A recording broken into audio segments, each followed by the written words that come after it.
बे समाव निउस 24 बड'लेण्डआ मोनसे ब्रेकिं निउस होनो नागिरदों।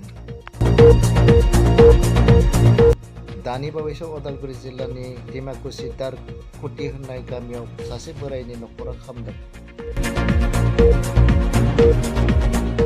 बे बोराइनि मुङा जाबाय नगेन बर'। बोराइया जौ लोंनानै नांलायफेरदोंमोन बुरिजों। बुरिया गैयै समावनो गाव उन्दुलांफिननायाव ममबाति जलायना दोननायाव न'आ खामनानै मिथिनो हानाय बादिब्ला नगेन बर'आ गावनि बिसिजों एसे नांलायख्रेबदोंमोन आरो बे नांलायख्रेबनाया जौ लोंनानै जादों होननानै मिथिनो मोननाय जादों। मिथिनो हानाय जाबावदि बोराय बुरिजों सासे फिसौ थाफायोमोन। बे फिसौनि बिजाबफोराबो गासैबो खामजोब्बाय होननानै मिथिनो हानाय जादों। मख'नो गोनांदि फिसौआ सासे बिकलांगमोन। नगेन बर'नि न'खरा खामनायजों मुवा दायसेबो थायासै होननानै मिथिनो हानाय जादों।